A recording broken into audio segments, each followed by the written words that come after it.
성경에 보면 건전한 신앙인은 하나님 말씀에 보면 자신이 속한 국가에 대한 기본적 의무를 충실히 감당해야 된다고 성경은 말씀하고 있어요. 우리 예수님께서도 세금 문제를 하나 예를 들면서 가이사의 것은 가이사에게, 하나님의 것은 하나님께 바치라, 그렇게 말씀하시면서 한 세겔로 제자와 예수님의 성전세를 낼 수 있도록 그렇게 권면을 하셨죠. 그러면서 하나님의 것은 하나님의 것이라고 말씀하시면서 모든 것의 주인은 또 하나님이시라는 것을 가르치기도 하셨죠. 사도 바울도 보면요, 로마서 13장 1절에서 3절에 보면 각 사람은 위에 있는 권세들에게 복종하라 그럽니다. 그러니까 하나님이 세워주신 그런 권위가 있는 그런 사람들에게, 행정 집행자들 이런들에게 복종하고 그들의 법 질서와 리더십을 따라야 된다 하는 것을 말씀을 하고, 이것이 하나님 앞에 옳은 것이다 이렇게 말씀을 하고 있습니다. 근데 신앙과 국가가 지향하는 방향이 항상 같을 수 없기 때문에 충돌이 있을 수 있지만, 우리 그리스도인들은 자신이 속한 국가의 법 질서를 존중하고 그 의무를 다해야 함을 강조하고 있습니다. 그리고 또 디모데전서 2장 2절 3절 보면 국가의 지도자들을 위해서 기도해야 된다고 말씀해요. 중보기도해야 된다고, 임금들과 높은 지위에 있는 모든 사람을 위하여 하라 그럽니다. 그래서 내가 투표해서 지지해서 된 지도자가 아닐지라도 그리스도인들은 그를 위해서 기도해서 그 위치에서 나라의 리더십을 잘 발휘할 수 있도록 기도해야 된다고 말씀을 하죠. 또 우리 교회가 속한, 여러분이 이제 생활 터전이 있는 그 지역사회의 리더들, 또 행정적 기관장들이나 리더들, 또 정치인들, 법을 만드는 분들, 집행하는 분들, 이런 분들을 위해서 성경은 기도해야 된다고, 굉장히 중요한 위치에 있기 때문에 기도해야 된다고 그렇게 말씀하죠. 이게 잘못된 지도자나 그런 위치에 있는 사람들이 법을 제정해 보면요, 굉장히 하나님 백성들에게도 고통을 당하게 되죠. 아까 디모데전서 2장 2절 3절에 보면 왜 우리가 그들 위해 기도해야 되냐, 3절에 나와 있죠.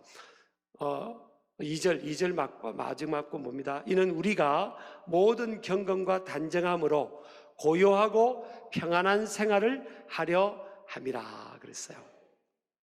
그러니까 나라가 평안하고 지역이 평안해야 사람들이 고요하고 평안하면서 신앙생활도 자유롭게 할 수 있는, 이렇게 되기 때문에 임금들과 높은 지위에 있는 모든 사람이라고 포함되어 있잖아요.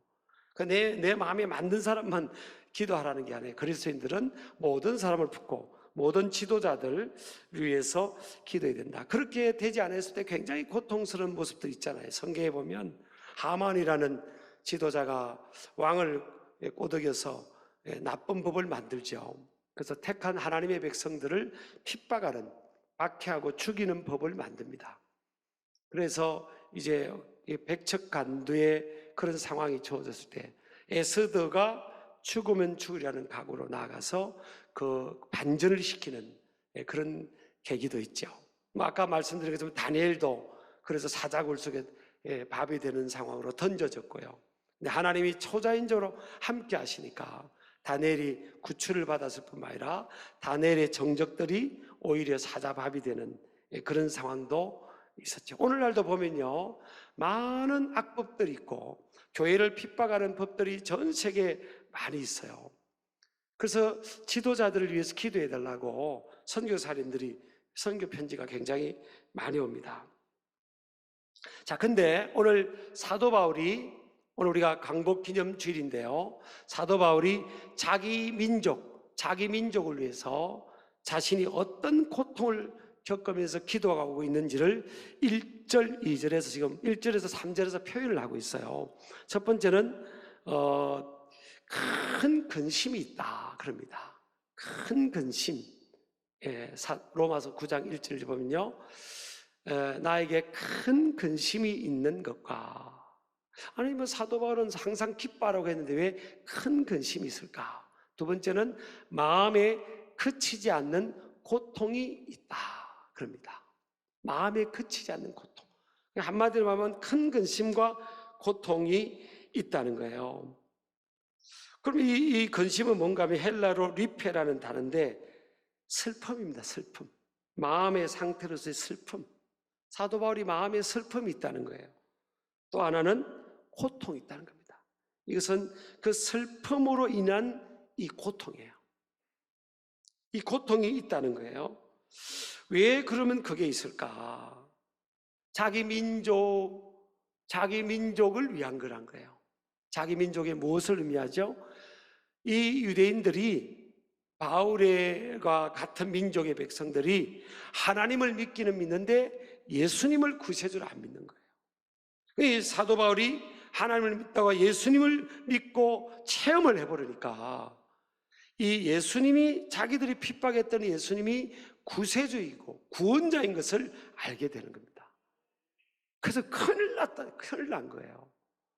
지금 예수님께로 돌아오지 않으면 자기 백성들이 다 이 지옥 영원한 불에 떨어질 수밖에 없는, 지옥의 저주에 떨어질 수밖에 없는 거거든요. 그래서 사도 바울이 하나님 앞에 어떤 고백을 하는가 하면 자신이 저주를 받아. 이 저주는 하나님 앞에 히브리어로 헤렘이라는 단어인데요, 헬라로 아나데마라는 단어입니다. 하나님 앞에 온전히 바쳐진 거예요. 그러니까 제물로 바쳐진 걸 말합니다. 제물이 되려면 죽어서 피와 물을 쏟고 하나님 앞에 태워지는 걸 말하잖아요. 그러니까 자기 자신이 다 태워지고 없어지고 그냥 내가 저주를 받는 상황에 있을지라도 나는 우리 민족의 백성들이 구원을 받기를 원한다. 그것을 위해서 3절의 마지막에 보면 원하는 바로다 그럽니다. 이것은 헬라로 유코멘이라는 단어인데 기도하다, 소원하다, 미완료형으로 되어 있어요. 그러니까 끊임없이 멈추지 않고 소원을 품으면서 하나님 앞에 사도 바울은 기도했다는 거예요. 자기 나라, 자기 백성, 혈육, 믿지 않는 그 구원받지 못한 영혼들을 위해서 바울은 그렇게 했다는 겁니다. 자기 민족을 위해서. 그럼 저는요, 이 바울이 한 번도 독립투쟁을 하자. 그 당시에 바울이 활동할 그 당시에는 이 이스라엘 나라가 식민지 아래에 있었잖아요. 로마의 대제국의 식민지 아래에 있었어요. 예수님께서도 사실 예수님이 공생을 할 때 제자들이 따라가면서 무슨 오해를 했는가 하면 예수님께서 이 정권을 잡으면 나는 오른쪽에 내 동생은 왼쪽에, 또 엄마가 와가지고 그렇게 해달라고 요청을 하죠. 세베대의 아들 요한과 야고보의 어머니 예루살렘에 예수님 찾아와서 예수님, 당신의 나라가 임할 때 우리 큰아들은 오른쪽에, 둘째 아들은 왼쪽에 앉게 있게 해달라고. 이게 최초의 치맛바람이 여기서 시작된 거죠. 근데 예수님께서 네가 구하는 게 뭔지를 모르는구나. 섬기는 자가 높아진다. 섬기는 자가 높아진다. 그렇게 말씀을 하셨죠. 그러니까 제자들이 예수님을 따르면서 그 당시에 예수님이 대단한 분이었잖아요. 무리를 걷죠. 죽은 사람을 살려내죠. 보리떡 5개 물고기 2마리로 수만 명을 먹이고 12광주리를 남기죠. 예수님 모든 병자들 다 치유하죠. 그러니까 예수님은 스타 중에 스타인 거예요. 그러니까 저분이 예루살렘에 입성만 하면 헤로드 왕 다 끌어내리고 또 로마 식민지로부터 하나님이 예수님께서 딱 해방도 시켜내고 정권을 잡을 거다. 그렇게 생각한 거잖아요. 근데 예수님이 예루살렘에 가까이 가서 이제 말이 바뀌지 않습니까? 나는 십자가에 고난 받는다. 난 대제사장들에게 잡혀서 죽게 된다. 그것이 너희들에게 유익이 된다. 아니, 자기들은 정권을 잡기를 원했으면 한 자리 할 것 생각하고 저분 따라가면 출세할 거라 생각했잖아요. 예수님의 12제자 안에는요 헤롯 열심 당원도 있었어요. 쉽게 말하면 독립운동할 때는 아주 극단적 독립운동주의도 있을 거예요. 초극단적인 운동권 출신도 있는 거예요. 예수님이 12제자 안에 다양한 사람들이 다 수용이 된 겁니다. 근데 이들의 공통점은 예루살렘에만 가면 우리는 정권 잡는다. 근데 예수님은 그게 아니었잖아요. 내가 온 것은 잃어버린 자를 찾아 구원하러 왔다. 만약 당신이 하나님의 아들이신 것을 증명하면서 십자가에서 내려와 버렸더라면 하나님의 아들인 것은 증명할 수 있었지만 온 인류를 구원하는 이 구원의 길은 막혔겠죠. 열리질 않은 거예요. 저와 여러분이 구원을 받을 수 없는 상황이 된 겁니다. 그래서 예수님은 온 인류를 죄로 인해서 죄의 종로로 타고 지옥을 향해서 갈 수밖에 없는 온 인류를 구원하기 위해서 그 죄의 문제를 해결하기 위해서 십자가에서 잡혀서 고난받으시고 장사 지냄받으셨고 그리고 3일 만에 하나님의 능력으로 부활하신 줄을 믿으시기 바랍니다. 여러분, 바울도 대단한 위치예요. 그런데 한 번도 독립을 위해서 싸우자, 독립운동하자 이렇게 말씀을 하지 않았어요. 독립의 운동에 대해서 제가 여러분 가볍게 심상히 여기는 게 아니에요. 근데 하나님의 사도 바울을 향한 하나님의 계획은, 사도 바울이 깨달은 것은 진짜 독립이 뭐냐, 독립의 완성, 광복의 완성이 뭐냐는 거예요. 죄로부터 영원히 지옥에 떨어질 인생들이 구원을 받는 것이, 그것이 가장 시급한 문제라는 거예요.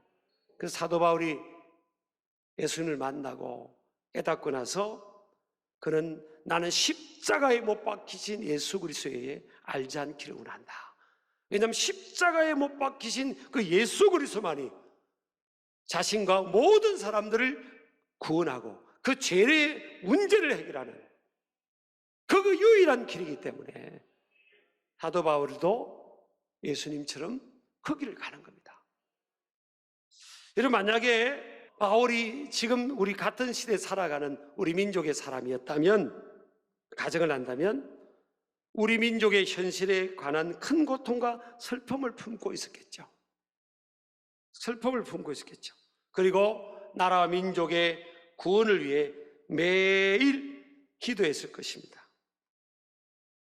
국가 민족의 구원을 위해서라면 그가 어떤 희생의 대가도 지불했을 것입니다. 여러분, 바울도 많이 울었을 거예요. 우리나라가요, 여러분 보면 동서간의 갈등도 많을 뿐만 아니라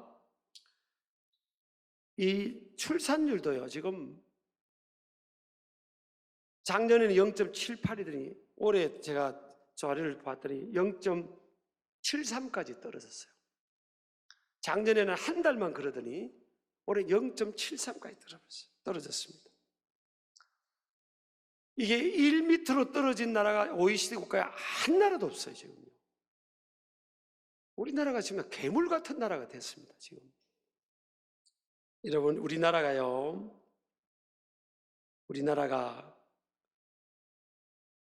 보면 세계 유일한 분단 국가잖아요. 헌법은 국가 민족의 불일치를 인정하지 않아요, 사실은. 우리 이제 북한 땅도 우리 대한민국이라고 헌법에 돼 있어요. 그런데 현실적으로 사실은 그게 아니에요, 사실은. 또 다른 국가 체제로 78년을 가버렸고. 그리고 지금 저도 눈물이 납니다. 나 막 죽고 싶은 건 아닌데 막 죽고 싶은 생각이에요, 진짜. 너무 우리 나라 민족이 걱정이 돼가지고요. 한국교회 미래가 걱정이 돼가지고. 절대 다수가 또 불신자 아닙니까? 지금요, 50대 이상은 기독교 인구가 40%입니다, 우리가. 10명 중 한 서너 명은 교회 다니고 미신앙이 있어요. 근데 20대 밑으로는요, 5%도 안 되고 30대, 40대 초반까지 되게 믿는 사람이 없어요. 그래서 막 죽고 싶은 마음, 걱정이 돼가지고. 애들은 막 같이 뛰고 어떻게든 은혜 받게 하려고.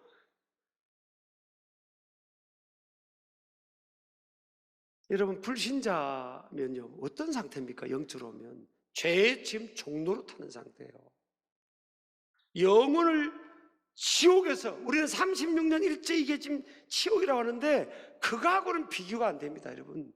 영혼을 지옥에서 보내는 거예요. 예수님께로 인생이 돌아오지 않으면, 그 영혼이 구원받지 않으면 영혼을 지옥에서 보내는 겁니다. 이게 우리의 지금 모습이에요. 다 절대 다수가 지금 그런 상태에 있다니까요. 그래서 진짜 이게 지금 강복이 이루어진 게 아니에요. 그래서 진정한 자유와 강복은요, 복음화와 복음 통일이에요, 사실은. 우리 아멘 하시기 바랍니다. 복음화와 복음 통일. 아까 디모데전서 2장 4절에 보면 하나님은 모든 사람이 구원을 받으며 그랬잖아요. 진리를 아는 데 이르기를 원한다. 그러니까 우리 신앙인들은 어떤 생각을 가지고 있어요? 되겠어, 신앙인들은. 자, 보세요. 신앙인은요, 첫 번째로 지향점이 뭔가 하면 하나님의 마음을, 따라합시다. 하나님의 마음을 품어야 된다. 하나님의 마음을 품어야 돼요, 신앙인들은. 우리 아멘 하시기 바랍니다. 하나님 아버지의 마음이 뭡니까? 하나님 아버지의 마음이, 하나님께서 하나밖에 없는 아들 예수님을 이 땅에 보내시면서까지 우리를 향한, 온 인류를 향한 하나님 아버지의 마음이 뭐냐고요. 예수님이 뭐라고 했습니까? 내가 온 것은 잃어버린 자를 찾아 구원하러 왔다. 자, 그러면 하나님은 모든 사람이 구원을 받기를 원하는데, 자, 우리가 믿는 우리들이요, 우리가 이런 말리면 안 됩니다. 난 그것도 미혹일 수도 있다고 생각합니다. 항상 극단적인 것은요, 극단적인 것은 간접적 미혹일 수 있어요. 우리 사회가 굉장히 극단적입니다. 뭐 우파, 좌파 이해하죠. 근데 지금까지요, 라이트 운동, 우파 운동을 해가지고 기독교가 부흥된 적이 없어요. 저는 분명히 이야기합니다. 왜 많은 1세대 그 훌륭한 분들이 우파 운동을 했는데 왜 기독교가 다음 세대가 5% 밑으로 왜 떨어지냔 말이에요. 기독교가 매력이 없어요. 우파 운동, 좌파 운동은 다 이념 운동입니다. 정지하는 운동이에요. 내 편, 네 편 운동이에요. 성경에 어디 그런 게 있어? 내가 아무리 뒤져봐도 그런 게, 예수님의 방법이 그렇지 않아요. 바리새인들이 그랬대, 바리새인들이. 잘 믿는다고 착각하는 바리새인들이 내 편, 네 편, 저것들 그런 게 어디 있습니까? 예수님이 이 땅에 오늘 우리가 함께 살아계셨다면, 사도 바울이 지금 우리가 사는 현장에 있다면 막 가슴 찢고 한탄했을 겁니다. 이념에 대해서 저도 나가서 싸울 때 있지 않습니까? 지금 표현할 때 여의도 가서 1인 시위도 하고. 표현하지 말라는 게 아니에요. 그거보다, 이념 싸움보다 더한 가치가 뭐냐? 그 영혼을 구원하는 거라고요. 그 영혼을 품고 구원하는 거란 말입니다. 그런데 내 생각, 내 세계관, 내 가치관, 내가 중요하다고 생각하는 그걸 먼저 심고, 그 이념운동 때문에 오늘 많은 젊은이들이 정말 매력적인 예수 그리스도, 생명 되신 예수 그리스도를 들어보지도 못하고 교회를 덩지고 있어요. 아유, 교회 답답한 사람들만 다니는 거예요. 연세 있는 사람들만 다니는 거, 이렇게 오해를 한다니까요. 모두를, 하나님 아버지의 마음은 모두를 품는 마음이에요. 죄지었던 여러분 현장에서 잡혀온 그 여인도 예수님이 품어줬잖아요. 그 여인도 용서해줬지 않습니까? 그래서 그 영혼이 구원받았지 않습니까? 온 동네 사람들 돈을 덩쳐먹었던 그 삭개오도 예수님은 삭개오야 내려오너라, 오늘 네 집에 가서 너와 유해해야 되겠다. 그 영혼을 구원해버리지 않습니까? 그래서 가이사라에 나중에 삭개오가 감독이었다는 말도 있어요. 많은 목회자의 리더십, 목회자 위에서 리더십을 발휘하는 그 큰 목회자가 됐다는 거예요. 그게 예수님의 방법이라니까요. 네 편, 내 편이 어디, 교회 안에서뿐만 아니라 여러분, 네 편, 내 편이 어디 있습니까? 우리 교회가 분위기가 좋고 하나님 나라가 막 그런 모습이잖아요. 근데 우리 여러분 밖에 가서 생활할 때 어떠냐고요? 하나님 아버지의 마음은 모두를 품는 거예요. 그래서 그들을 진정으로 광복시키는 겁니다. 죄로부터 광복시키고요, 억압과 압제로부터 광복을 시키고, 그게 신앙이에요. 우리가 지향해야 될 바입니다. 이 나라 민족을 살아가는 국가가 아니고 민족가리라고요. 북한 땅요, 하나가 되기가 쉽지 않아요. 78년 동안 떨어졌고 다른 교육을 받았고 다른 문화 시스템에서 쉽지 않습니다. 인간의 힘으로는 난 불가능하다고 생각해요. 근데 우리 마음이 그들을 품을 준비가 되어 있다면 말도 안 되는 죄인이었던 저와 여러분을 우리 하나님 아버지께서 하나님의 아들을 보내시기까지 하시면서 품어주셨잖아요. 여러분 얼마나 우리 속이 냄새납니까? 이게 안 드러나서 그런 거지. 사도 바울이요 보면 하나님이 사도 바울을 쓰신 이유가 있습니다. 첫 번째는 4가지 종류인데요. 명확성입니다. 명확성. 따라합시다. 명확성. 사도 바울은 자기가 예수님을 만나고 나서 자기가 살아가는 이유는 믿지 않는 영혼들에게 복음 전하는 겁니다. 그것이 자기 인생의 최고의 가치라고 생각한 거예요. 명확성. 두 번째는 따라합시다. 긍휼성. 믿지 않는 이들에 대한 긍휼함, 눈물이 있었고요. 세 번째는 이타성. 자기 희생입니다. 희생 없이는 부흥이 일어나지 않습니다. 네 번째는 뭐예요? 영성입니다. 사도 바울은 계속 기도했지 않습니까? 여러분,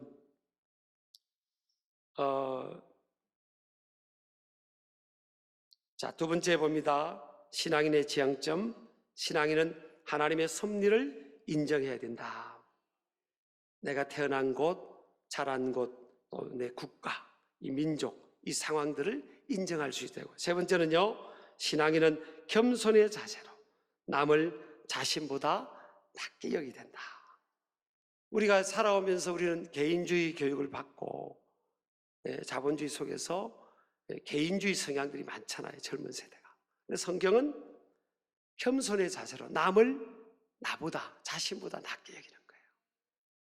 그런 태도로 살아가야 되고, 그 다음에 네 번째는 신앙인은 예수 그리스도의 지상 대임령이 삶의 모토이자 최고의 가치가 되어야 된다. 우리가 살아가는 목적은 예수 그리스도의 지상 명령, 땅끝까지 복음 전하고 모든 민족을 주님 앞에 돌아오는 것이 최고의 가치가 되어야 된다. 우리가 우리나라를 사랑하고 우리 국민들을 사랑하잖아요. 우리 민족을 사랑하는데 다 구원받게 해야 될 거 아닙니까? 우리가 살아가는 이 지역사회를 사랑하고요. 그래서 우리가 예수님처럼, 이 사도 바울처럼 다 희생하는 겁니다. 그런데 우리 교회 보세요. 더 잘 되잖아요. 더 좋은 사람들 많이 보내주셨고요. 한 번도 교회 안 다니는 사람들이 좀 나오고 요즘 참 감사하지 않습니까? 그러니까 따라합시다. 우리 생각과 하나님 생각이 다르다. 저는요, 우리 민족, 우리 교회, 한국교회 살 길은요, 선교와 다음 세대 살리는 겁니다. 그래야 우리도 삽니다. 우리 아멘 하시기 바랍니다.